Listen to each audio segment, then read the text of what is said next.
Hello दोस्तों, स्वागत है आप सबका हमारे यूट्यूब चैनल पर। हम लोग आज से शुरू कर रहे हैं यूपी जी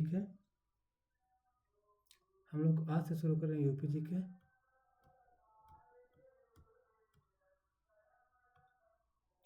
आज हमारा पहला वीडियो है। आज हम पढ़ेंगे उत्तर प्रदेश का भौगोलिक अवस्थिति, मृदा एवं भौतिक विभाजन। इस टॉपिक को लेकर आज हम पढ़ेंगे। तो चलिए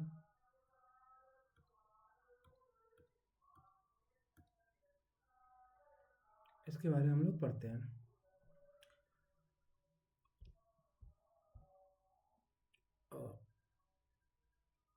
प्रदेश का विस्तार एवं राष्ट्रीय स्थान क्या है वो पढ़ेंगे हम लोग। तो प्रदेश का विस्तार एवं राष्ट्रीय स्थान, कुल भौगोलिक क्षेत्रफल। उत्तर प्रदेश का कुल भौगोलिक क्षेत्रफल है 2,40,928 वर्ग किलोमीटर। 2,40,928 वर्ग किलोमीटर। भारत के कुल क्षेत्रफल का 7.33% यानी 7.33% क्षेत्रफल उत्तर प्रदेश का है। भारत के कुल क्षेत्रफल का 7.33% उत्तर प्रदेश का क्षेत्रफल है।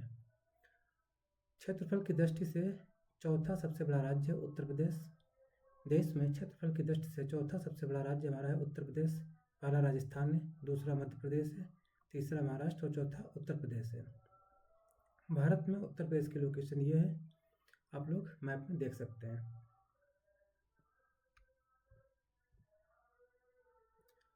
ग्लोब पर अवस्थिति, अक्षांश और देशांतर। ग्लोब पर उत्तर प्रदेश की स्थिति क्या है, अवस्थिति क्या है, उसको हम लोग समझेंगे यहाँ पर। ग्लोब पर उत्तर प्रदेश 23 डिग्री 52.5 उत्तरी अक्षांश से 23 डिग्री 52 उत्तरी अक्षांश से 30 डिग्री 28 मिनट उत्तरी अक्षांश तक की फैला हुआ है। 77 डिग्री 30 मिनट पूर्वी देशांतर से 77 डिग्री 30 मिनट पूर्वी देशांतर से 84 डिग्री 39 मिनट पूर्वी देशांतर तक फैला हुआ हमारा उत्तर प्रदेश। ये हमारे ग्लोब पर उत्तर प्रदेश की अवस्थिति है। आगे बढ़ते हैं। राज्य का भौतिक आयाम क्या है, उत्तर प्रदेश राज्य का भौतिक आयाम क्या है उसको हम लोग समझेंगे। राज्य की पूर्व से पश्चिम की लंबाई 650 किलोमीटर है। राज्य की पूर्व से पश्चिम को लंबाई 650 किलोमीटर है और उत्तर से दक्षिण तक की चौड़ाई 240 किलोमीटर है। उत्तर से दक्षिण तक की चौड़ाई 240 किलोमीटर है। आगे बढ़ते हैं। अब देखते हैं राजनीतिक सीमाएं, पड़ोसी राज्य एवं केंद्र शासित प्रदेश।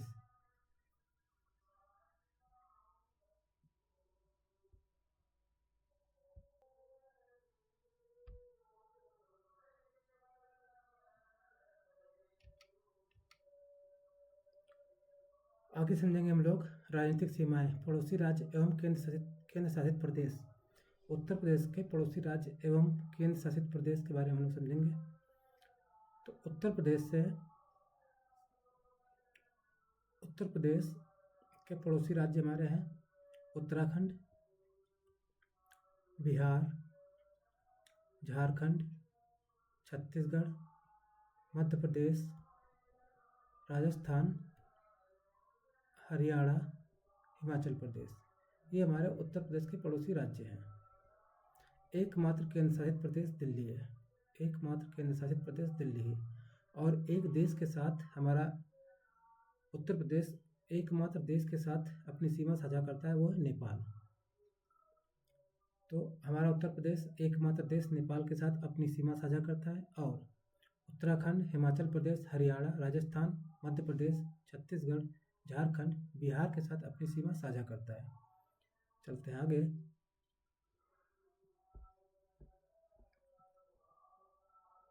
अंतर्राष्ट्रीय सीमा, नेपाल के साथ सटे 7 जिले। तो हमारा जो है उत्तर प्रदेश एक देश के साथ अपनी सीमा साझा करता है, अंतर्राष्ट्रीय सीमा, उसका नाम है नेपाल। नेपाल के साथ हमारा देश अपनी सीमा साझा करता है, जिसके साथ उत्तर प्रदेश के 7 जिले सटे हुए हैं। कौन कौन से?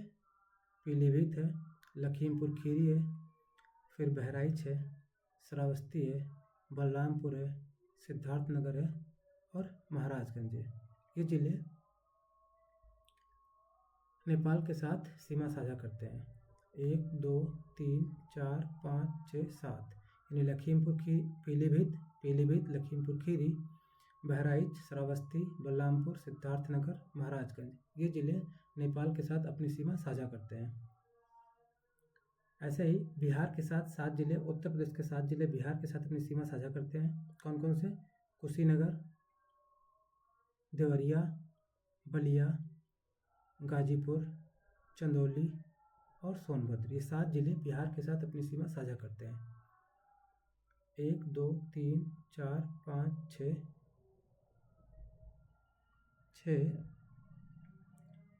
कुशीनगर, देवरिया, बलिया, गाजीपुर, चंदौली, सोनभद्र और महाराजगंज भी बिहार के साथ अपनी सीमा साझा करता है। महाराजगंज भी बिहार के साथ अपनी सीमा साझा करता है, यानी महाराजगंज नेपाल और बिहार दोनों के साथ अपनी सीमा साझा करता है। उत्तर प्रदेश का सबसे पूर्वी जिला बलिया है। उत्तर प्रदेश का सबसे पूर्वी जिला बलिया है और सबसे पश्चिमी जिला हमारा शामली है। सबसे पश्चिमी जिला उत्तर प्रदेश का शामली है। सबसे उत्तरी जिला सहारनपुर है। उत्तर प्रदेश का सबसे उत्तरी जिला सहारनपुर है और सबसे दक्षिणी जिला सोनभद्र है। उत्तर प्रदेश का सबसे दक्षिणी जिला सोनभद्र है। चलते हैं आगे।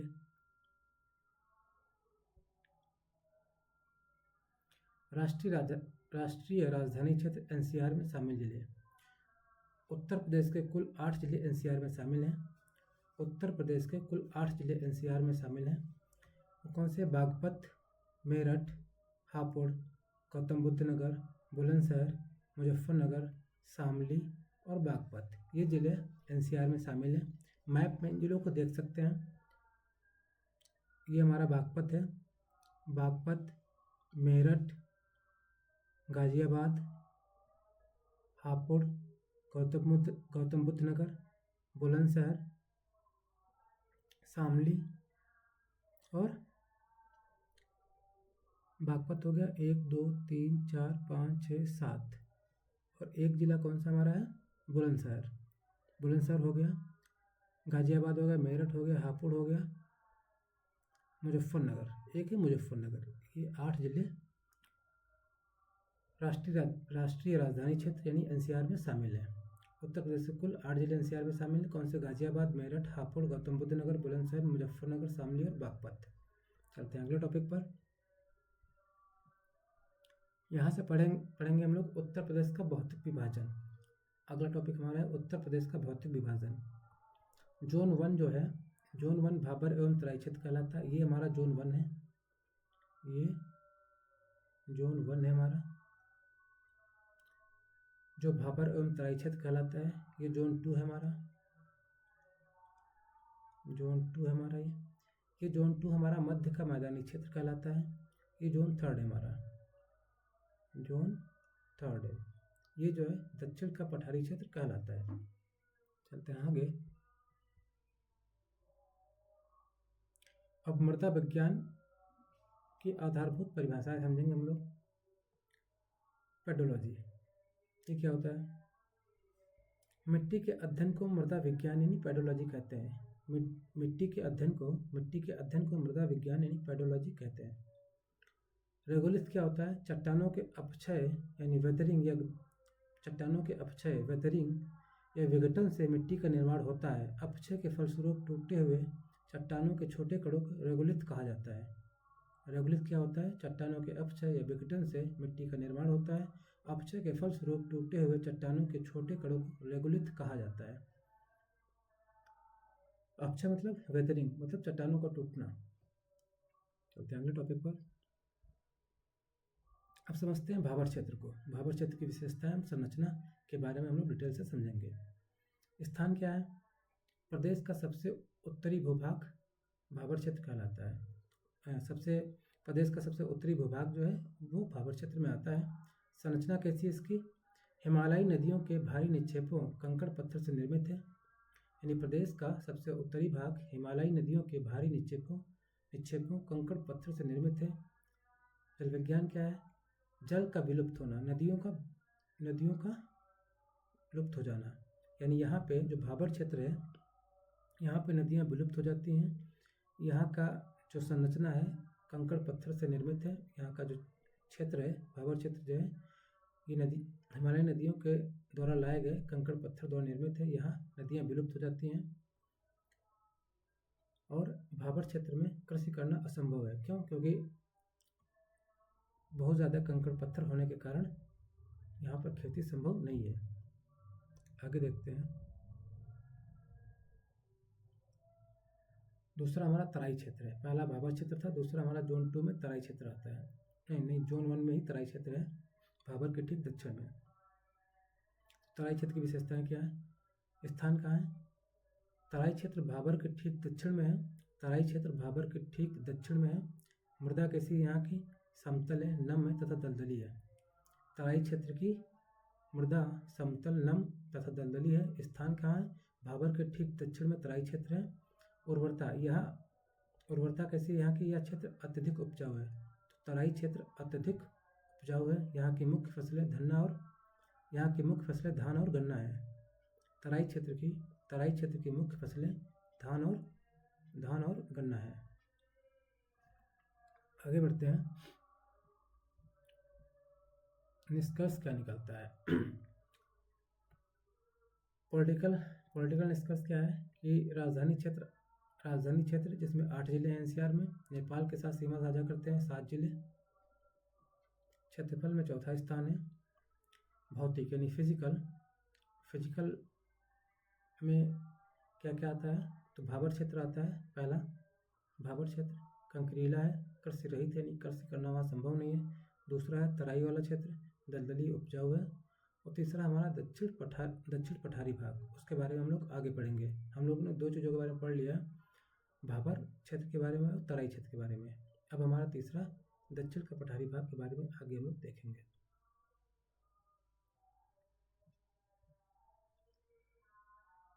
मध्य के मैदानी क्षेत्र की मृदाएं हम लोग देखेंगे यहाँ से आगे। उत्तर प्रदेश के भूगोल का एक विस्तृत विश्लेषण है। मध्य के मैदानी क्षेत्र की मृदाओं के बारे में हम लोग देखेंगे। हम लोगों ने भाबर और तराई क्षेत्र देख लिया था जोन 1 में। अब जोन 2 में हम लोग देखेंगे जलोढ़ मृदा की प्रधानता होती है मध्य क्षेत्र में, यानी जोन 2 में। उत्तर प्रदेश में सर्वाधिक जलोढ़ मिट्टी पाई जाती है। उत्तर प्रदेश में सर्वाधिक जलोढ़ मिट्टी पाई जाती है। जलोढ़ मिट्टी मतलब नदियों के द्वारा बहाकर लाई गई मिट्टी जलोढ़ मिट्टी कहलाती है। नदियों के द्वारा बहाकर लाई गई मिट्टी जलोढ़ मिट्टी कहलाती है। क्षेत्र कौन सा है? यह क्षेत्र गंगा और यमुना नदियों के तंत्र पर आधारित है, जहाँ मृदा का निर्माण नदियों द्वारा लाई गई गाद और अवसादों से हुआ है। जो उत्तर प्रदेश का मध्य क्षेत्र है, जोन 2 वाला क्षेत्र है, यहाँ पे जो मृदा है वो गंगा और यमुना नदियों के द्वारा लाई गई गाद और अवसादों से उसका निर्माण हुआ है। आगे देखते हैं। खादर या कछारी मृदा, इसके बारे में हम लोग देखेंगे। ये छा बना हुआ है, खादर या कछारी मृदा। इसको नवीन जलोढ़ मृदा भी कहते हैं। खादर या कछारी मृदा को ही नवीन जलोढ़ मृदा कहते हैं। इसका निर्माण कैसे होता है इसको समझेंगे। नदियों में आने वाली बाढ़ के साथ यह हर बार परिवर्तित होती है, यानी खादर या कछारी मृदा ही नवीन जलोढ़ मृदा कहलाती है। यह नदियों में आने वाली बाढ़ के साथ यह हर बार परिवर्तित होती है। इसका रंग कैसा होता है? हल्का भूरा रंग होता है। खादर या कछारी मृदा का हल्का भूरा रंग होता है। इसमें गुण कौन कौन से होते हैं? महीन कणों के कारण जल को रोके रखने की उत्तम क्षमता होती है। खादर या कछारी मृदा में या कहें नवीन जलोढ़ मृदा में महीन कणों के कारण जल को रोके रखने की उत्तम क्षमता होती है। इनके स्थानीय नाम कौन कौन से हैं? बलुआ, दोमट या मटियार। खादर या कछारी मृदा या नवीन जलोढ़ मृदा को स्थानीय नाम बलुआ, दोमट या मटियार के नाम से जाना जाता है। आगे बढ़ते हम लोग। पहला हम लोगों ने पढ़ लिया खादर या कछारी मृदा, नवीन जलोढ़ मृदा के बारे में। अब दूसरा हमारा बांगर मृदा को ही प्राचीन जलोढ़ मृदा कहते हैं। ये कहाँ होती है? मैदानी क्षेत्रों का वह भाग जहाँ नदियों की बाढ़ का पानी नहीं पहुँच पाता है, वहाँ पर बांगर प्राचीन मृदा का निर्माण होता है। यानी मैदानी क्षेत्रों का वह भाग जहाँ नदियों की बाढ़ का पानी नहीं पहुंच पाता है वहाँ बांगर मृदा या प्राचीन जलोढ़ मृदा का निर्माण होता है। जैसे ये क्षेत्र है, यानी यहाँ पर जब नदियों में बाढ़ आती है तो यहाँ तक नहीं पहुँच पाती है, तो यहाँ पर जो जिस मिट्टी का निर्माण होता है इस क्षेत्र में वो बांगर मृदा कहलाती है। और जहाँ पर हर साल बाढ़ आने पर नदियों का जल स्तर पहुँच जाता है वहाँ की मिट्टी खादर या कछारी मृदा कहलाती है, नवीन जलोढ़ मृदा कहलाती है। ये बाढ़ का पानी है, ये बाढ़ का पानी हर साल यहाँ तक पहुँच जाता है, यानी इसका फ्लड लेवल, बाढ़ का स्तर यहाँ तक है। तो यहाँ तक की जो मिट्टी है, ये वाली मिट्टी, ये मिट्टी खादर, कछारी या नवीन जलोढ़ मृदा कहलाती है। चूँकि बाढ़ का पानी यहाँ तक नहीं पहुँच पाता है इस क्षेत्र में, तो मिट्टी इस क्षेत्र की कहलाती है बांगर मृदा या प्राचीन जलोढ़ मृदा। प्राचीन जलोढ़ मृदा कहलाती है जहाँ पर नदियों का पानी हर साल नहीं पहुँच पाता है, और जहाँ पर नदियों का पानी हर साल पहुँच जाता है वहाँ की मिट्टी हर साल रिन्यू हो जाती है, यानी उनका रिन्यूअल हो जाता है, तो उन्हें नवीन जलोढ़ मृदा या खादर या कछारी मृदा कहते हैं। तो बांगर मृदा का स्थानीय नाम क्या है? तो बांगर मृदा का स्थानीय नाम है दोमट, मटियार दोमट, मटियार बलुआ, दोमट। ये सब नाम है स्थानीय मृदा के, किसके? बांगर मृदा के स्थानीय नाम है। चलते हैं आगे। मृदा स्वास्थ्य और पोषक तत्व, सघन कृषि के प्रभाव। बहुत ज़्यादा खेती के प्रभाव के कारण क्या हुआ? सामान्यतः सघन कृषि के कारण इस मिट्टी में निम्नलिखित तत्वों की कमी पाई जाती है। बहुत ज़्यादा खेती के कारण जो ये गंगा यमुना का मैदानी क्षेत्र है, यहाँ पर नाइट्रोजन, फास्फोरस या पोटेशियम की कमी पाई जाती है। गंगा यमुना का मैदानी क्षेत्र या उत्तर प्रदेश के जोन 2 वाला जो क्षेत्र है, जहाँ पर खेती बहुत ज़्यादा होती है, वहाँ पर नाइट्रोजन, फास्फोरस और पोटेशियम की कमी पाई जाती है। वहाँ की मिट्टी में नाइट्रोजन, फास्फोरस और पोटेशियम तत्वों की कमी पाई जाती है। चलते हैं आगे। भोड़ मृदा यानी टीलों का निर्माण, इसके बारे में हम लोग डिटेल से समझेंगे। गंगा यमुना और उनकी सहायक नदियों के बाढ़ वाले क्षेत्रों में 15 से 20 फीट ऊंचे टीले होते हैं। ये कहलाते हैं भोड़ मृदा कहलाते हैं। यह मिट्टी हल्की, दोमट एवं बलुई होती है। विशेषताएं क्या है इस मिट्टी की? यह मिट्टी हल्की, दोमट, बलुई, मोटे व खुरदरे कण वाली होती है। गंगा यमुना तथा उनकी सहायक नदियों के बाढ़ वाले क्षेत्रों में बहुत लंबे समय से बने हुए 15-20 फीट ऊंचे टीलों को ही भोड़ कहा जाता है। इस मिट्टी के कण बड़े व खुरदरे होते हैं। दोमट, हल्की दोमट, बलुई, मोटे व खुरदरे कण होते हैं। यह मुरादाबाद और संभल क्षेत्र में पाई जाती है। यह मुरादाबाद और संभल क्षेत्र में भोड़ मृदा पाई जाती है। इसका निर्माण कैसे होता है? गंगा यमुना एवं उनकी सहायक नदियों के बाढ़ वाले क्षेत्र में 15 या 20 फीट ऊंचे टीले से जिस मृदा का निर्माण होता है वो भोड़ मृदा कहलाती है। चलते हैं आगे।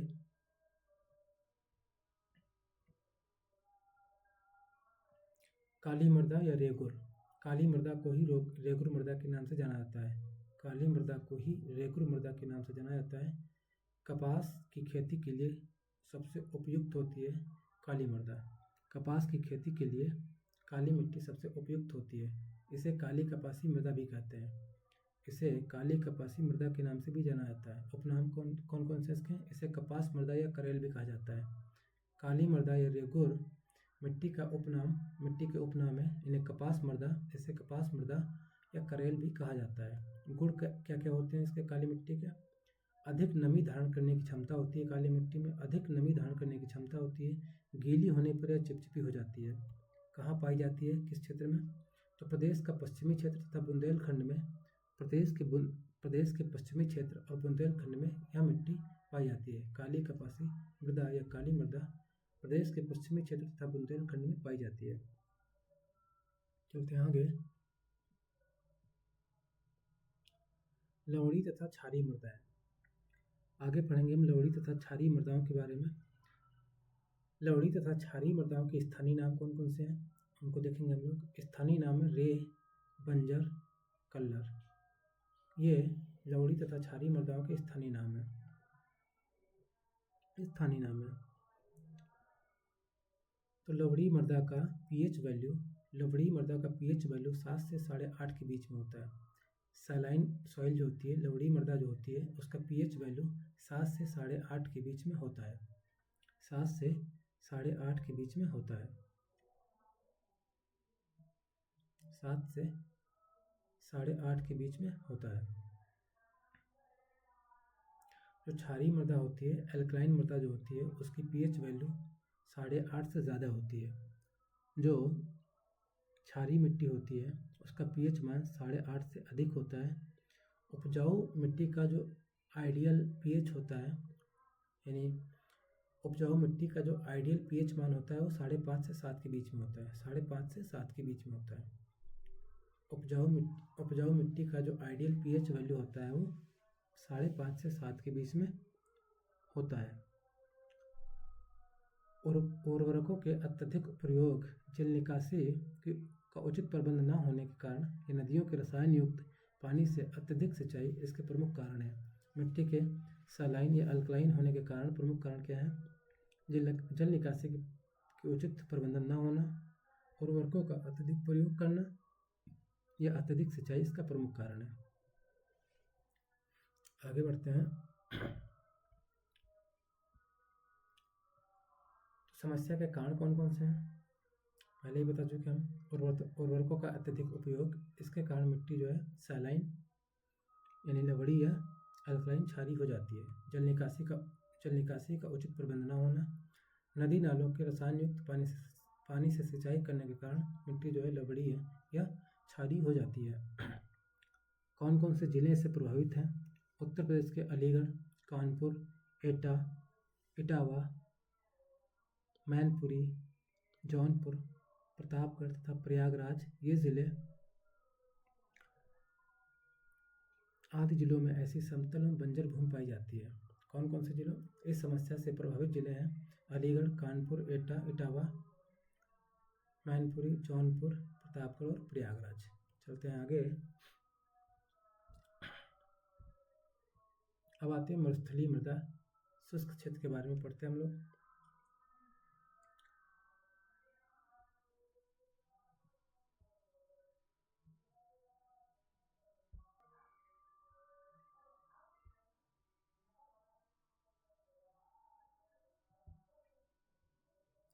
आगे हम पढ़ रहे हैं मरुस्थलीय मृदा शुष्क क्षेत्र के बारे में। जलवायु कैसी होती है वहाँ की? मरुस्थलीय मृदा की जलवायु वर्षा की कमी होती है, शुष्कता तथा अधिक तापमान वाला क्षेत्र है। मृदा का गुण कौन कौन से होते हैं? बालू के कण मोटे होते हैं, नाइट्रोजन व जीवाश्म की कमी होती है। बालू के कण मोटे, नाइट्रोजन व जीवाश्म की कमी। प्रमुख फसलें कौन कौन सी होती हैं? प्रमुख फसलें होती है हमारी मोटे अनाज वाली फसलें, बाजरा, ज्वार, दालें इत्यादि प्रमुख फसलें हैं मरुस्थलीय क्षेत्र की या मरुस्थलीय मृदा की। प्रमुख फसलें हैं बाजरा, ज्वार, दालें, मूंग और टाइप की। मरुस्थलीय मृदा वाले क्षेत्र हमारे हैं मथुरा, अलीगढ़ और आगरा। मथुरा, अलीगढ़ और आगरा ये जो है जिले हैं मरुस्थलीय मृदा वाले। चलते हैं आगे। अब एक त्वरित संदर्भ ले लेते हैं। मृदा का प्रकार, स्थानीय नाम, क्षेत्र कौन से हैं? तो खादर मृदा का स्थानीय नाम है बलुआ, दोमट, मटियार। स्थिति नदी के किनारे। बांगर मृदा स्थानीय नाम दोमट, दोमट या मटियार दोमट। क्षेत्र बाढ़ मुक्त क्षेत्र, यानी जहाँ पर बाढ़ का पानी नहीं पहुँच पाता है। तीसरी काली मिट्टी, ब्लैक सॉइल। स्थानीय नाम रेगुर या करेल। क्षेत्र पश्चिमी यूपी, बुंदेलखंड। अगली है लवड़ी क्षारीय मृदा। स्थानीय नाम रेह, बंजर, कल्लर। क्षेत्र स्थिति अलीगढ़, एटा, कानपुर। आगे देखते हैं। अब देखते हैं हम लोग, हमने जोन 1 और जोन 2 की मिट्टियों के बारे में पढ़ लिया। अब चलते हैं जोन 3 में। उत्तर प्रदेश दक्षिण के पठारी क्षेत्र की मृदा है, इसके बारे में पढ़ेंगे हम लोग।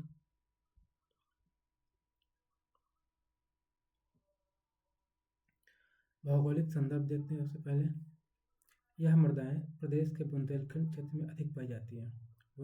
यह मृदाएं प्रदेश के बुंदेलखंड क्षेत्र में अधिक पाई जाती है। तो बुंदेलखंड क्षेत्र में 7 जिले आते हैं हमारे पास। कौन कौन से? सबसे पहले आता है झांसी, ये हो गया हमारा झांसी। दूसरा बांदा, ये बांदा हो गया हमारा। एक सेकंड, कौन कौन से जिले हो गए? झांसी, बांदा, ललितपुर, हमीरपुर, महोबा, चित्रकूट और जालौन। जालौन यहाँ पे छूट गया है, लिख लेते हैं।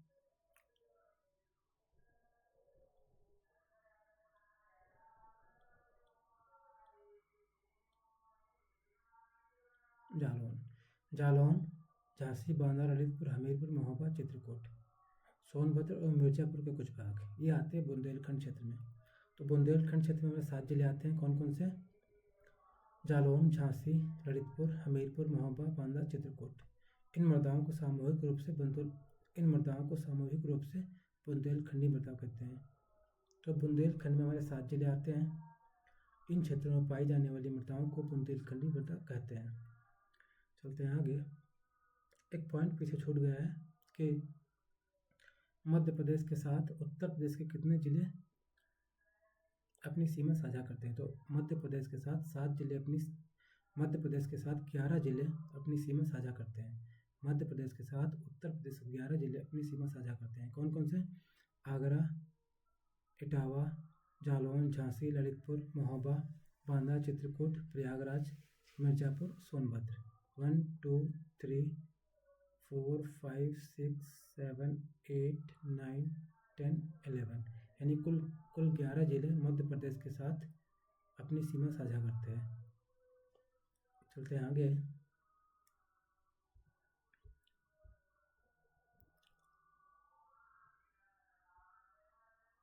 विविधता और वर्गीकरण। विभिन्न भौतिक व रासायनिक परिवर्तनों के कारण यहाँ की मिट्टियों में थोड़ी थोड़ी भिन्नता पाई जाती है। बुंदेलखंड में विभिन्न भौतिक व रासायनिक परिवर्तनों के कारण यहाँ की मिट्टियों में थोड़ी थोड़ी भिन्नता पाई जाती है। तो बुंदेलखंडी मृदाओं में इतनी सारी मृदाएं आती हैं। बुंदेलखंडी मृदाओं में ये मृदाएं आती हैं। कौन कौन सी? भोंटा, माड़, पड़वा, रोकड़, लाल मिट्टी, ये सारी मृदाएं बुंदेलखंडी मृदाएं कहलाती हैं। बुंदेलखंड के 7 जिलों में ये मृदाएं पाई जाती हैं। आगे बढ़ते हैं, एक एक कर समझते हैं। भोंटा मृदा के बारे में समझेंगे। स्थान यह कहाँ पाई जाती है? तो भोंटा मृदा विंध्य पर्वतीय क्षेत्र में पाई जाती है। रंग स्वरूप हल्के लाल रंग की होती है। भोंटा मृदा हल्के लाल रंग की होती है। कृषि मोटे अनाज वाली फसलों के लिए उपयुक्त होती है। भोंटा मृदा विंध्य पर्वतीय क्षेत्र में पाई जाती है, हल्के लाल रंग की होती है, मोटे अनाज वाली फसलों के लिए उपयुक्त है। आगे देखते हैं माड़ मृदा, या इसका स्थान कौन सा है? उत्तर प्रदेश के पश्चिमी सीमा वाले जिलों में यह मृदा पाई जाती है। संरचना कैसी होती है? काली मिट्टी रेगुर के समान चिकनी होती है। माड़ मृदा काली मिट्टी रेगुर के समान चिकनी होती है। सिलिकेट की अधिकता होती है। ये क्वेश्चन आ जाए तो बहुत सारे बच्चे नहीं कर पाएंगे अगर पूछ लें कि किस मिट्टी में सिलिकेट की अधिकता होती है, तो माड़ मृदा में सिलिकेट की अधिकता होती है। कृषि की चुनौतियाँ क्या हैं? इस मृदा में कृषि करना दुर्लभ है। पानी की अधिकता में कीचड़ जैसी स्थिति हो जाती है, यानी माड़ मृदा में पानी की अधिकता की स्थिति में कीचड़ जैसी स्थिति हो जाती है। आगे देखते हैं, थर्ड हमारी है पड़वा मृदा। पड़वा मृदा के बारे में देखते हैं। स्थान कहाँ पाई जाती है? तो पड़वा मृदा हमीरपुर, जालौन, यमुना के तटीय क्षेत्रों में पाई जाती है। पड़वा मृदा हमीरपुर, जालौन जिला उसके साथ यमुना के तटीय क्षेत्रों में पाई जाती है। मुख्य पहचान क्या है इसकी? विशेषकर बीहड़ों में पाई जाती है। तो पड़वा मृदा विशेषकर बीहड़ों में पाई जाती है। रंग हल्के लाल रंग की होती है।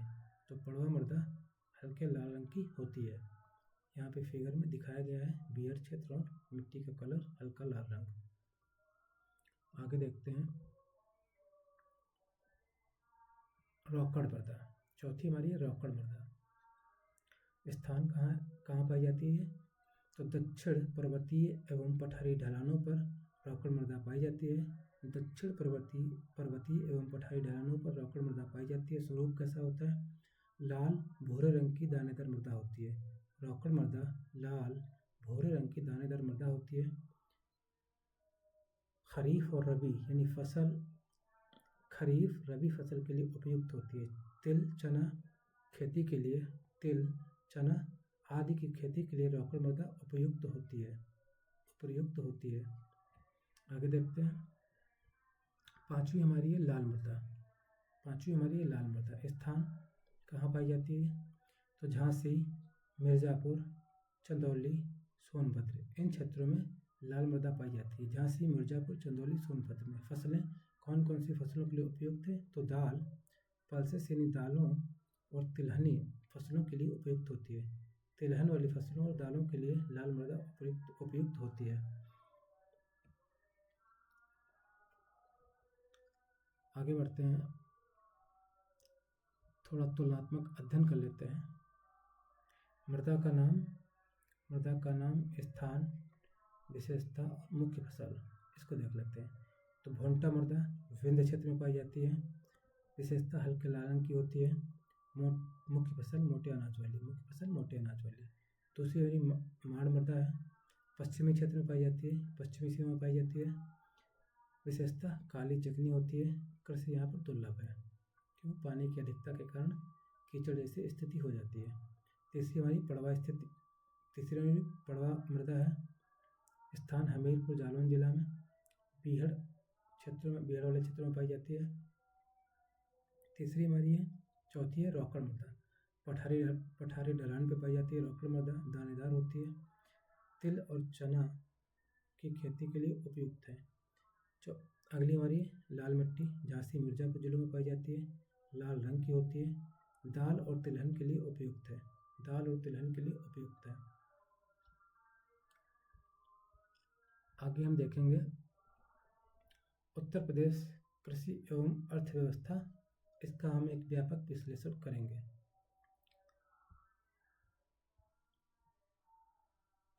अर्थव्यवस्था का मेरुदंड है हमारा उत्तर प्रदेश।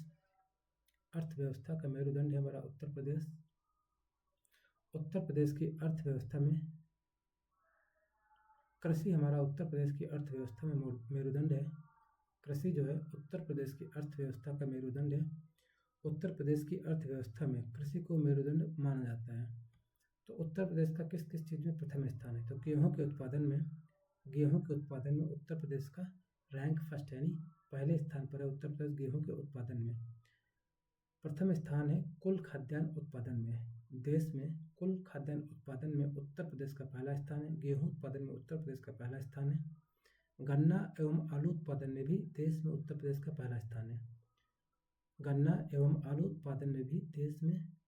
का पहला स्थान है। आगे बढ़ते हैं, कृषि उपयोग और राष्ट्रीय योगदान इसके बारे में पढ़ेंगे।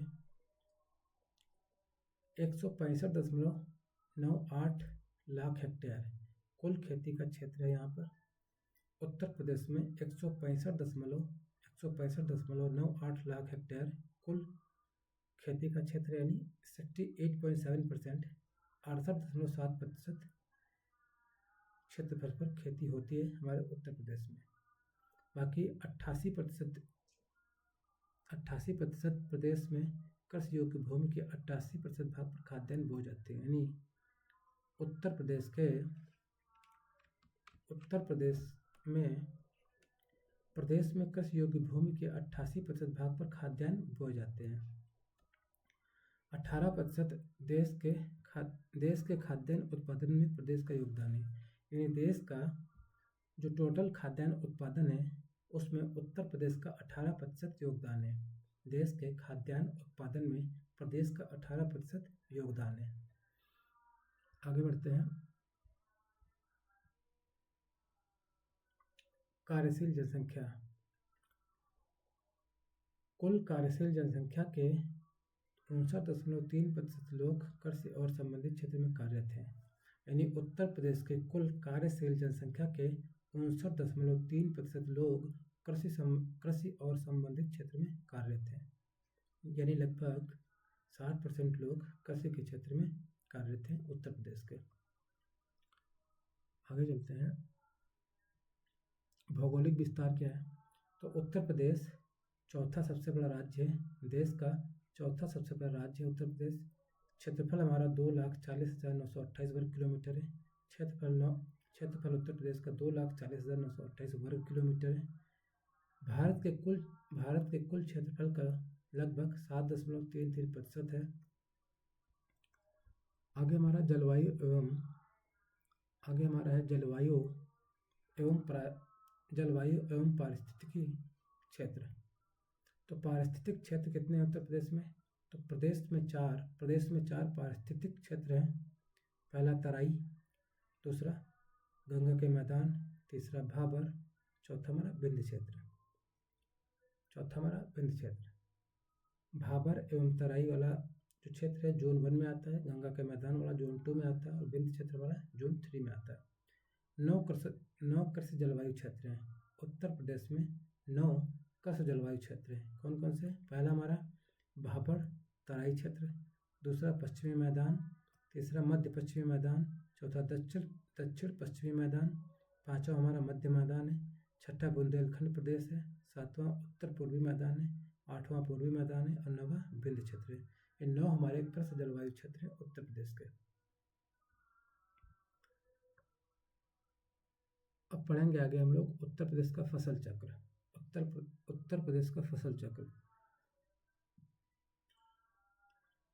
मुख्य रूप से 3 प्रकार की फसलों का उत्पादन होता है। उत्तर प्रदेश में मुख्य रूप से 3 प्रकार की फसलों का उत्पादन होता है। पहला रबी की फसल शीत ऋतु में, दूसरा खरीफ की फसल मानसून ऋतु में, तीसरा जायद की फसल ग्रीष्म ऋतु में। तो रबी की फसल के बारे में पढ़ेंगे हम लोग। रबी की फसल, इसका समय क्या है? बुआई का समय है अक्टूबर नवंबर, यानी शीत ऋतु के आरंभ में रबी की फसल की बुआई होती है। कटाई होती है मार्च अप्रैल में। परिस्थितियाँ, औसत तापमान रहता है, कम सिंचाई की आवश्यकता होती है। रबी की फसल के लिए कम सिंचाई की आवश्यकता होती है। प्रमुख फसलें कौन कौन सी हैं? प्रमुख फसलें हैं गेहूँ, चना, जौ, मटर, मसूर, सरसों, अलसी, तंबाकू, आलू। ये हमारी रबी की प्रमुख फसलें हैं। आगे हमारा खरीफ की फसल है। खरीफ की फसल का समय, बुआई का समय है मई जून जुलाई बुआई का समय है। कटाई सितंबर अक्टूबर में होती है। परिस्थितियाँ, अधिक तापमान, अधिक सिंचाई की आवश्यकता होती है खरीफ की फसलों के लिए अधिक सिंचाई की आवश्यकता होती है। प्रमुख फसलें कौन कौन सी हैं? ज्वार, बाजरा, मक्का। प्रमुख फसलें हमारी ज्वार, बाजरा, मक्का, धान, सन, कपास, मूंगफली, गन्ना, मूंग, उड़द, तुअर, सोयाबीन। ये सब हमारी प्रमुख फसलें हैं।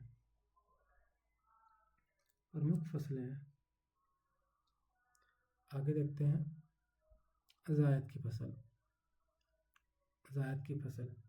या गर्मी की फसल। समय कौन सा है? तो इसकी बुवाई होती है मार्च अप्रैल में। जायद की फसल की बुवाई होती है मार्च अप्रैल में, तैयार होता है जून जुलाई में। प्रमुख फसलें कौन कौन सी हैं? तरबूज, खरबूज, ककड़ी, लोबिया, लौकी, खीरा, भिंडी। ये सब हमारी जायद की प्रमुख फसलें हैं। तरबूज, खरबूज, ककड़ी, लोबिया, लौकी, खीरा, भिंडी। आगे चलते हैं। निष्कर्ष क्या निकलता है? देश में खाद्यान्न का सबसे बड़ा उत्पादक है हमारा उत्तर प्रदेश। 9 कृषि जलवायु क्षेत्र विभिन्न प्रकार की फसलों का समर्थन करते हैं। रबी, खरीफ, जायद का संतुलित चक्र है। रोजगार 59% से अधिक कार्यशील जनसंख्या का मुख्य आधार है। आगे बढ़ते हैं। अब पढ़ेंगे उत्तर प्रदेश कृषि परिदृश्य और प्रमुख फसलें। इसका एक व्यापक विश्लेषण हम लोग देखेंगे। राष्ट्रीय स्तर पर उत्तर प्रदेश का वर्चस्व। तो गन्ना यानी गन्ना उत्पादन में प्रदेश का स्थान पूरे देश में प्रथम है, यानी गन्ना उत्पादन में प्रदेश का पूरे देश में स्थान प्रथम है। राज्य की महत्वपूर्ण नकदी फसल है गन्ना। गेहूँ, सर्वाधिक गेहूं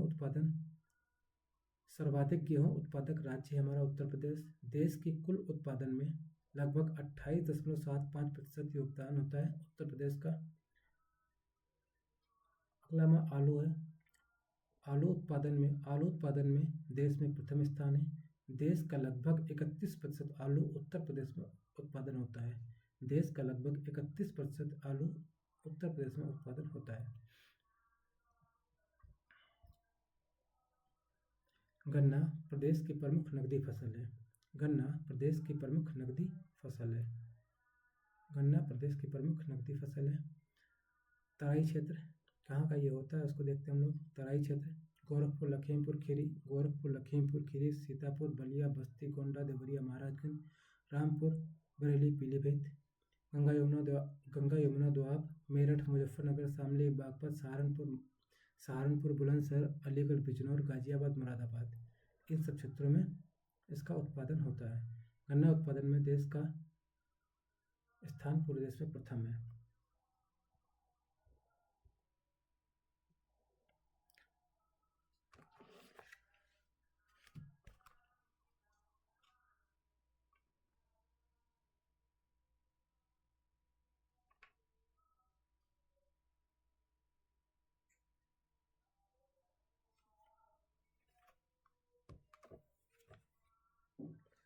अब आते हैं गेहूँ। गेहूँ राज्य का मुख्य खाद्यान्न है। राज्य की कुल कृषि योग्य भूमि पर खेती 24% होती है।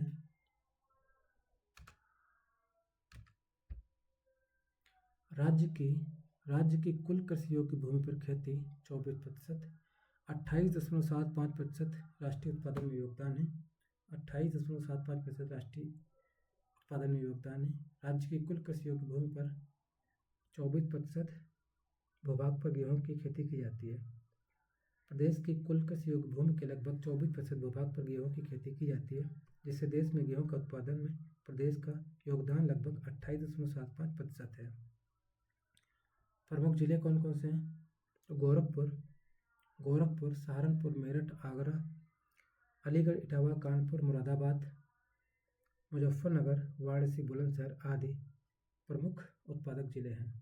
महत्वपूर्ण क्या है? प्रदेश के दक्षिणी पठारी क्षेत्र में गेहूं की खेती नहीं की जा सकती है। प्रदेश के दक्षिणी पठारी क्षेत्र में गेहूं की खेती नहीं की जा सकती है। अगला हमारा धान यानी चावल प्रमुख खरीफ फसल है। धान यानी चावल प्रमुख खरीफ फसल है। गेहूं 24%, तो धान 18%। धान जो है 18%। चावल उत्पादन हेतु प्रदेश में कृषि योग्य भूमि के लगभग 18% भूभाग पर धान की खेती की जाती है।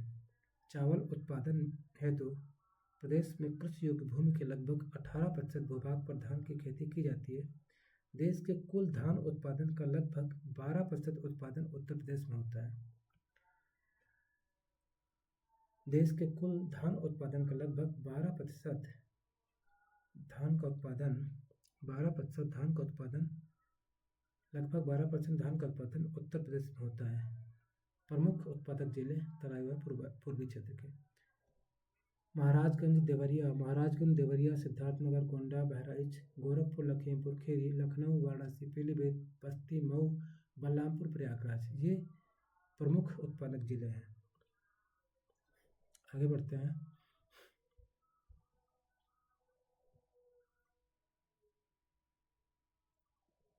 आलू निर्यात और उत्पादन। आलू उत्पादन में उत्तर प्रदेश का देश में प्रथम स्थान है। आलू उत्पादन में उत्तर प्रदेश का देश में प्रथम स्थान है। आलू रबी की फसल है। आलू जो है रबी की फसल है। प्रदेश में आलू उत्पादक प्रमुख जिले कौन कौन से हैं? तो आगरा, अलीगढ़, हाथरस, कासगंज, कन्नौज, फिरोजाबाद, फर्रुखाबाद, इटावा, मथुरा, ये जो है प्रदेश के प्रमुख आलू उत्पादन करने वाले जिले हैं। उत्तर प्रदेश देश का लगभग 31% आलू का उत्पादन करता है। उत्तर प्रदेश देश का लगभग 31% आलू का उत्पादन करता है। आलू का निर्यात अन्य राज्यों को किया जाता है। आलू का निर्यात अन्य राज्यों को किया जाता है ताज ब्रांड के नाम से। आलू का जो निर्यात किया जाता है अन्य राज्यों में, वो ताज ब्रांड के नाम से किया जाता है। अनुसंधान केंद्र कौन कौन से हैं? तो केंद्रीय आलू अनुसंधान संस्थान, केंद्रीय आलू अनुसंधान संस्थान मोदीपुरम मेरठ में। आलू उत्कृष्टता केंद्र बाबूगढ़ हापुड़ में। ये दोनों इम्पोर्टेंट हैं। आगे बढ़ते हैं।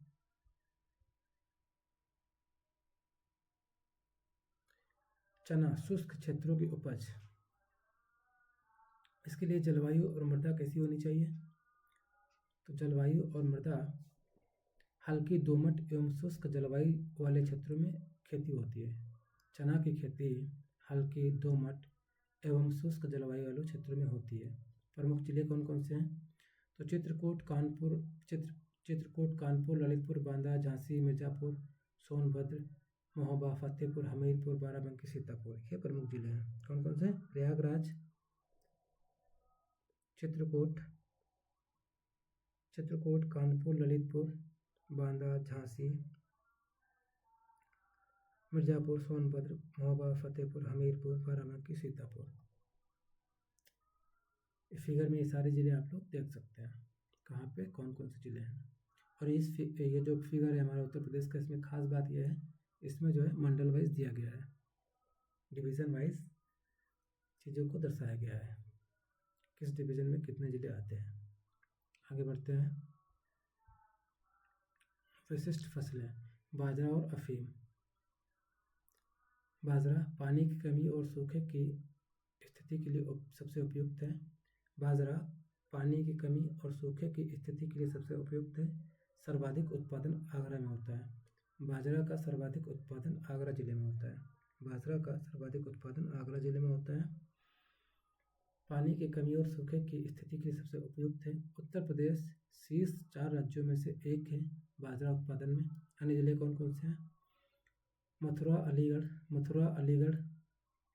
अलीगढ़, हाथरस, कानपुर, एटा, इटावा, बदायूं आदि जिलों में भी बाजरा का उत्पादन किया जाता है। अगला हमारा ओपीएम यानी अफीम है। ओपीएम यानी अफीम है, उत्पादन केवल गाजीपुर तथा बाराबंकी में होता है। अफीम का उत्पादन केवल बाराबंकी और गाजीपुर में होता है। सबसे बड़ा अफीम उत्पादक जिला बाराबंकी है।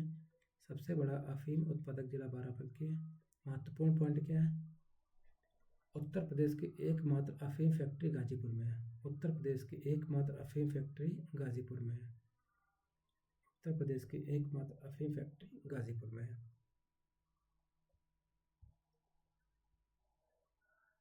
आगे हमारे कुछ कृषि अनुसंधान ढांचा है। तो केंद्रीय आलू अनुसंधान संस्थान मोदीपुरम मेरठ में है। केंद्रीय आलू अनुसंधान संस्थान क्षेत्रीय केंद्र मोदीपुरम मेरठ में है। मोदीपुरम मेरठ में। आलू उत्कृष्टता केंद्र बाबूगढ़ में है। आलू उत्कृष्टता केंद्र बाबूगढ़ हापुड़ में है। बाबूगढ़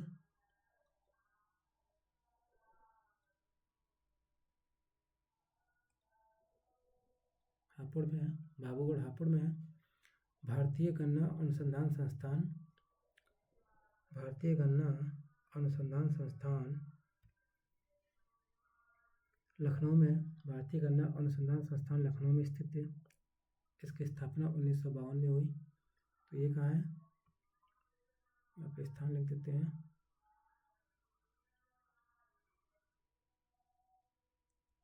स्थान कहाँ? लखनऊ में। भारतीय गन्ना अनुसंधान संस्थान ये हमारा लखनऊ में है। अफीम फैक्ट्री कहाँ? गाजीपुर में है। अफीम फैक्ट्री गाजीपुर में।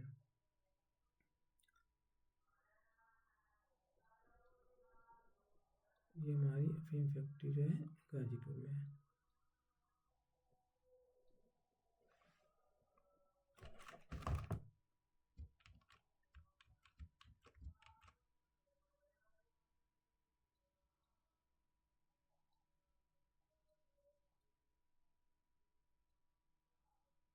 गाजीपुर में है। केंद्रीय गन्ना अनुसंधान संस्थान कोयम्बटूर में स्थित है। इसका उत्तर प्रदेश से कोई लेना देना नहीं है। एक नज़र में मुख्य तथ्य देख लेते हैं हम लोग। एक नज़र में मुख्य तथ्य: फसल, रैंक, प्रमुख उत्पादन क्षेत्र। प्रमुख तथ्य और क्षेत्र: गन्ना उत्पादन में उत्तर प्रदेश की प्रथम रैंक है। तराई और दोआब वाले क्षेत्र में उत्पादन होता है। IISR लखनऊ में है। गेहूं उत्पादन में प्रथम रैंक है उत्तर प्रदेश की। 28.75% योगदान है। दक्षिणी पठार में नहीं होता है। आलू उत्पादन में प्रथम रैंक है। 31% आलू का उत्पादन, देश का 31% आलू का उत्पादन उत्तर प्रदेश में होता है। आगरा फर्रुखाबाद बेल्ट है आलू उत्पादन की। धान 18% भूमि पर धान का खेती होती है। तराई और पूर्वी क्षेत्र में ज़्यादा होती है। चना बुंदेलखंड में होता है। शुष्क जलवायु, हल्की दोमट मिट्टी। अफीम गाजीपुर बाराबंकी फैक्ट्री कहाँ है? गाजीपुर में है। बाजरा शीर्ष 4 उत्पादन वाले राज्यों में उत्तर प्रदेश है। सूखा प्रतिरोधी है। आगरा टॉप पर है। आगे चलते हैं। अब पढ़ेंगे हम उत्तर प्रदेश कृषि एवं उद्यानिकी परिदृश्य को।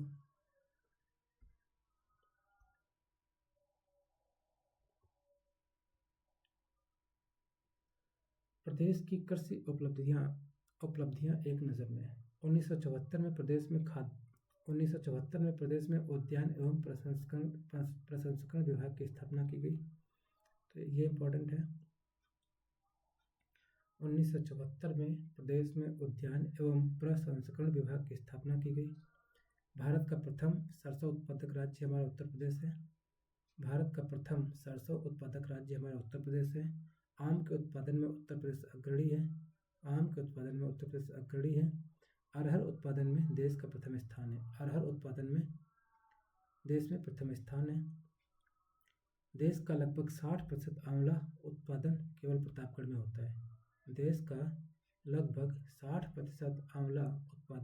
प्रतापगढ़ में होता है।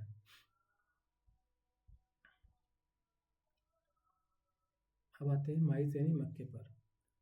तीनों मौसम की फसल है हमारी है। प्रदेश का देश में तृतीय स्थान है, यानी मक्का उत्पादन में प्रदेश का देश में तीसरा स्थान है। बुआई मई जून में होती है। मई जून में, अगस्त सितंबर में कटाई होती है। रबी, खरीफ तथा जायद तीनों मौसम में खेती संभव है। प्रमुख किस्में गंगा 11, सरताज, प्रभात, नवजोत, पूसा, कंपोजिट 2 ये सारी मक्के की किस्में हैं। प्रमुख जिले कौन कौन से हैं?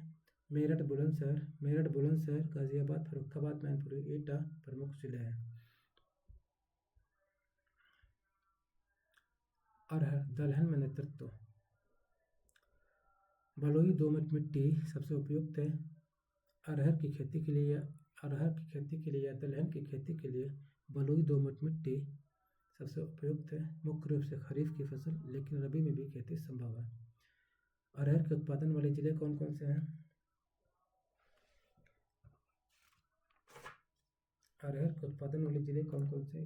ये हम लोग देखेंगे। फतेहपुर, ललितपुर, वाराणसी, झांसी, लखनऊ, महोबा, प्रयागराज ये हमारे प्रमुख जिले हैं अरहर उत्पादन वाले। विशेष क्या है? इसे अक्सर ज्वार या बाजरा के साथ अंतः फसल के रूप में उगाया जाता है, यानी इंटरक्रॉपिंग करके भी इसे उगाया जाता है। आगे बढ़ते हैं। सरसों भारत का प्रथम उत्पादक राज्य। उत्तर प्रदेश भारत का प्रथम सरसों उत्पादक राज्य है। मध्य पश्चिमी क्षेत्र में विशेष खेती होती है। गेहूं, मटर, जौ के साथ गेहूँ मटर जौ के साथ स्वतंत्र या मिश्रित खेती होती है। मूंगफली खरीफ की फसल है, जून जुलाई में बुआई होती है। मूंगफली खरीफ की फसल है, जून जुलाई में बुआई होती है, नवंबर दिसंबर में खुदाई होती है। सैंडी सॉइल यानी बलुई मिट्टी मूंगफली के लिए उपयुक्त है। बलुई मिट्टी मूंगफली के लिए उपयुक्त है। प्रमुख जिले कौन कौन से हैं? सीतापुर, हरदोई, एटा, बदायूं मूंगफली उत्पादन के प्रमुख जिले हैं। सीतापुर, हरदोई, एटा और बदायूं। आगे बढ़ते हैं। कपास नकदी फसल है, कैश क्रॉप। कपास जो हमारी नकदी फसल है, कैश क्रॉप है। किसमें वैरायटी कौन कौन सी होती है? प्रदेश में छोटे रेशे वाली कपास का अधिक उत्पादन देसी और अमेरिकन दोनों किस्में होती हैं। मृदा और समय काली मिट्टी कपास के लिए काली मिट्टी सर्वोत्तम होती है, परंतु गंगा यमुना की चिकनी दोमट मिट्टी में भी सफल खेती होती है। कपास की बुवाई जून जुलाई में होती है और कटाई अक्टूबर नवंबर में। कपास उत्पादक जिले प्रमुख कौन कौन से हैं? सहारनपुर, मुजफ्फरनगर, मेरठ, आगरा, अलीगढ़। तो प्रमुख उत्पादक जिले सहारनपुर, मुजफ्फरनगर, मेरठ, आगरा, अलीगढ़, मथुरा और बुलंदशहर हैं।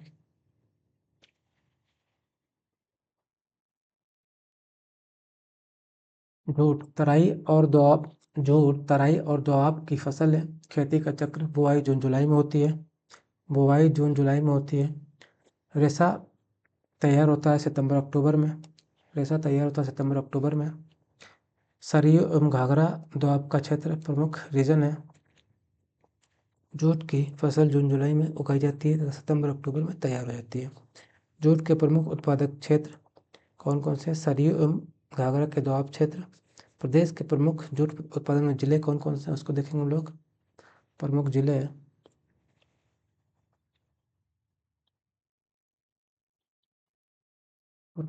हमारे हैं।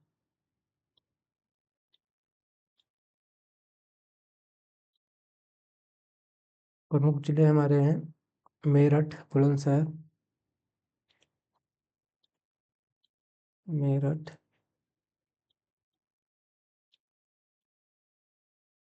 बुलंदशहर, बुलंदशहर, वाराणसी, मैनपुरी,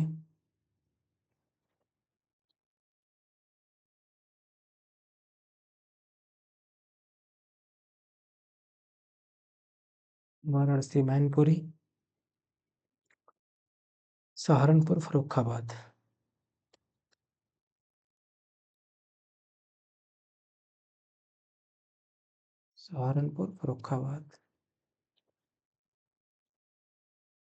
ये हमारे प्रमुख जिले हैं जूट उत्पादन के।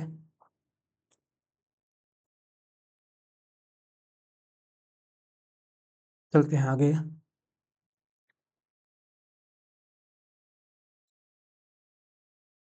मैंगो यानी आम प्रदेश का गौरव है। केंद्रीय उपोष्ण बागवानी संस्थान लखनऊ में है। केंद्रीय उपोष्ण बागवानी संस्थान लखनऊ में है। दशहरी मलिहाबाद लखनऊ में होता है। लंगड़ा वाराणसी में होता है। सफ़ेदा व चौसा सहारनपुर में होता है। रटौल मेरठ बागपत में होता है। दशहरी मलिहाबाद लखनऊ में होता है। लंगड़ा वाराणसी में होता है। सफ़ेदा व चौसा सहारनपुर में होता है। रटौल मेरठ बागपत में होता है।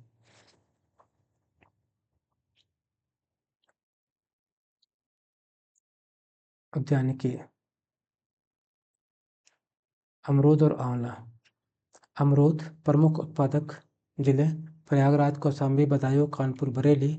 निर्यात की किस्में कौन कौन सी? इलाहाबादी, सफ़ेदा, लखनऊ 49, सरदार, ललित सुरखा। ये सारी अमरूद की किस्में हैं। दूसरे पे आता है आंवला। आंवला प्रदेश में सबसे अधिक उत्पादन होता है। प्रतापगढ़ कुल उत्पादन का 60% प्रतापगढ़ में उत्पादन होता है। आगे हमारा है अन्य प्रमुख उद्यानिक फसलें। लीची का अधिकांश उत्पादन सहारनपुर तथा मेरठ में होता है। दूसरा नींबू या माल्टा, इसका सर्वाधिक उत्पादन सहारनपुर, मेरठ तथा बुलंदशहर क्षेत्र में होता है। बुंदेलखंड क्षेत्र में होता है। सहारनपुर, मेरठ तथा बुंदेलखंड क्षेत्र में होता है। फिर आता है जौ। फिरोजाबाद जिले में सर्वाधिक उत्पादन होता है जौ का। फिर आता है पान। महोबा पान की खेती के लिए प्रसिद्ध है। महोबा पान की खेती के लिए प्रसिद्ध है। पान अनुसंधान व प्रशिक्षण केंद्र भी महोबा में है। पान अनुसंधान व प्रशिक्षण केंद्र महोबा में है। कृषि निर्यात और संस्थागत ढांचा। उद्यान एवं प्रसंस्करण विभाग की स्थापना 1974 में हुई।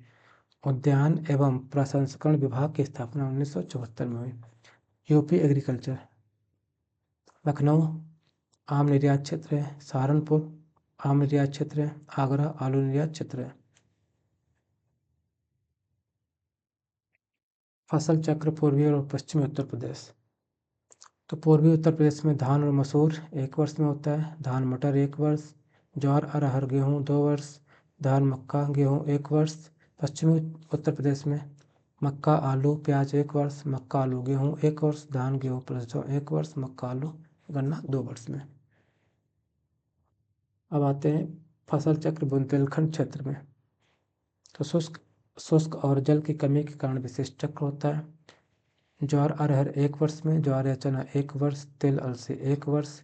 प्रति गेहूँ 1 वर्ष। पांचवा है ज्वार अरहर प्रति गेहूँ तिल अलसी 3 वर्ष। प्रमुख उत्पादन केंद्र त्वरित संदर्भ देखते हैं। तो पान उत्पादन में महोबा पान महोबा प्रतापगढ़ आंवला आम दशहरिया मलिहाबाद जौ फिरोजाबाद। सहारनपुर में रसीले फल लीची कपास। सहारनपुर में रसीले फल लीची कपास। बांदा ललितपुर में बुंदेलखंडी फसलें। बांदा ललितपुर में बुंदेलखंडी फसलें। अब आते हैं उत्तर प्रदेश कृषि नीति एवं पशुधन विकास पर।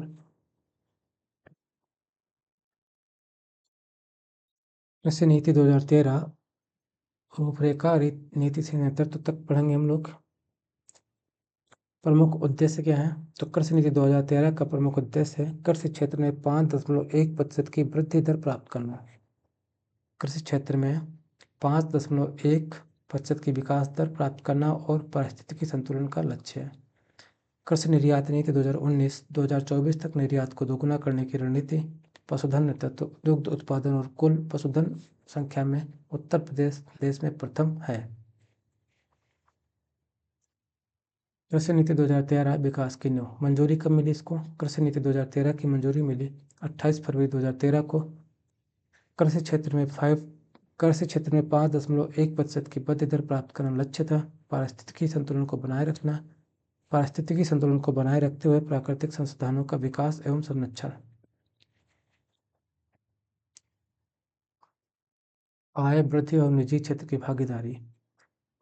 विविधीकरण यानी डाइवर्सिफिकेशन। खाद्य एवं पोषण सुरक्षा के साथ कृषकों की आय में वृद्धि। प्राइवेट सेक्टर को सम्मिलित करना यानी कॉन्ट्रैक्ट खेती। समझौता खेती के माध्यम से भागीदारी। कीटनाशक उर्वरक बीज विपणन यंत्र विपणन आदि को बढ़ावा देना। कृषि एवं पोषण के मुख्य आधार को बनाए रखते हुए कृषि विविधीकरण के माध्यम से उच्च मूल्यवर्धित क्रियाओं द्वारा कृषकों की आय में वृद्धि करना। कीटनाशक उर्वरक बीज कृषि यंत्र प्रसार सेवाओं खाद्य प्रसंस्करण एवं विपणन की आधारभूत सुविधाओं के विकास में समझौता खेती के माध्यम से निजी क्षेत्र को बढ़ावा देना। पर्यावरण हितैषी कृषि पद्धति और मृदा स्वास्थ्य मतलब पारिस्थितिकी संतुलन को बनाए रखते हुए प्राकृतिक संसाधनों का विकास एवं संरक्षण। आगे हमारी है कृषि निर्यात नीति 2019। कृषि निर्यात नीति 2019 वैश्विक क्षितिज मंजूरी सितंबर 2019। कृषि निर्यात को 2024 तक वर्तमान मूल्य से दोगुना करना यह लक्ष्य था। कृषि निर्यात नीति 2019 का उद्देश्य क्या था? उद्देश्य था कृषि निर्यात में कृषि क्षेत्र में निर्यात को बढ़ावा देना और किसानों की आय में वृद्धि करना। अंतर्राष्ट्रीय बाजार और किसान सशक्तिकरण। मार्केट इंटेलिजेंस यानी अंतर्राष्ट्रीय बाजार का आकलन करना। अंतर्राष्ट्रीय बाजार का आकलन करना। नंबर 2 निर्यात योग्य उत्पादों और वैश्विक अवसरों से जुड़ी जानकारी को किसानों तक पहुंचाना। ये लक्ष्य था कृषि निर्यात नीति 2019 का। बुनियादी ढांचा। प्रदेश सरकार ने किसानों को उनके उत्पादों का उचित दाम दिलाने के लिए प्रदेश सरकार ने किसानों को उनके उत्पादन का उचित दाम दिलाने के लिए हापुड़, सहारनपुर, वाराणसी, लखनऊ में कृषि पार्क स्थापित किए। किसानों को उनके उत्पादों का उचित दाम दिलाने के लिए सहारनपुर, हापुड़, लखनऊ, वाराणसी में कृषि पार्क स्थापित किए। पशुपालन राष्ट्रीय पटल पर उत्तर प्रदेश। तो देश का सर्वाधिक पशुधन उत्तर प्रदेश में है। देश का सर्वाधिक पशुधन उत्तर प्रदेश में है। देश में सर्वाधिक भैंसों की संख्या सर्वाधिक भैंसों की संख्या उत्तर प्रदेश में है। दुग्ध उत्पादन में प्रथम स्थान उत्तर प्रदेश का है। 20वीं पशु गणना 2019 आंकड़े और स्थिति। 692.20 लाख कुल पशुधन है उत्तर प्रदेश में।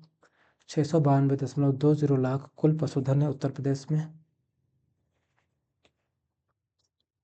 कुक्कुट पोल्ट्री को छोड़कर पशुधन में प्रदेश का देश में प्रथम स्थान है। दुधारू गौवंशीय एवं महिषवंशीय पशुओं की बहुतायत है उत्तर प्रदेश में। अब संस्था का ढांचा को देखते हैं। पशुपालन विभाग का गठन हुआ 1944 में। पशुपालन विभाग का गठन हुआ 1944 में। गठन किया गया कब? 1944 में। विभाग की भूमिका क्या है? पशु संपदा का संरक्षण करना, एनहेंसमेंट यानी संवर्धन करना और प्रोडक्शन को बढ़ावा देना।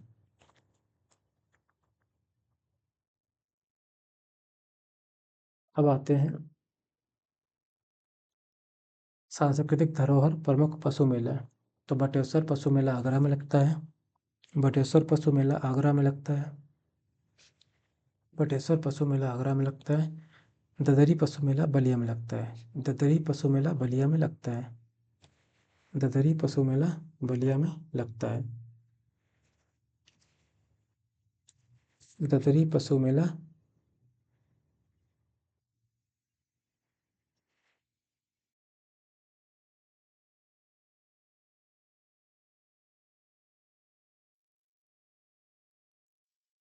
ददरी पशु मेला बलिया में लगता है। तो प्रमुख मेले जो उत्तर प्रदेश में लगते हैं, बटेश्वर पशु मेला आगरा में लगता है। ददरी पशु मेला बलिया में लगता है। प्रमुख निष्कर्ष क्या है? 2013 कृषि नीति 2013 कृषि नीति का उद्देश्य क्या था? 5.1% कृषि वृद्धि लक्ष्य था। 2019 कृषि निर्यात नीति का लक्ष्य था 2024 तक निर्यात दोगुना करने का लक्ष्य। 2019 692.20 लाख पशुधन के साथ देश में प्रथम स्थान है उत्तर प्रदेश का। 1944 में पशुपालन विभाग की स्थापना हुई। 1944 में पशुपालन विभाग की स्थापना हुई। 1944 में पशुपालन विभाग की स्थापना हुई। तो ये चारों पॉइंट इंपॉर्टेंट है।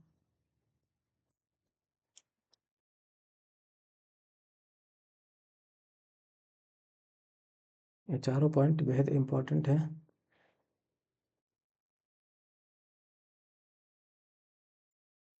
तो यहाँ पे ख़त्म होती है आज की हमारी क्लास। कल मिलेंगे एक नए टॉपिक के साथ में। अगर वीडियो अच्छा लगा हो, कंटेंट अच्छा लगा हो तो वीडियो को लाइक करें, एक कमेंट करें। मिलेंगे कल फिर से एक नए टॉपिक के साथ में।